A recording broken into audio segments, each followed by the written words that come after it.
your saints. Lord, always send your Spirit from heaven to make this church an ever-holy place and the altar a ready table for the sacrifice of Christ. Here may the waters of baptism always overwhelm the shame of sin.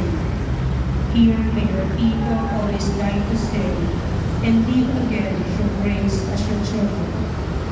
Here may your children always gathered around your altar, celebrate the memorial of the Paschal Lamb, and declare Christ's word and Christ's body.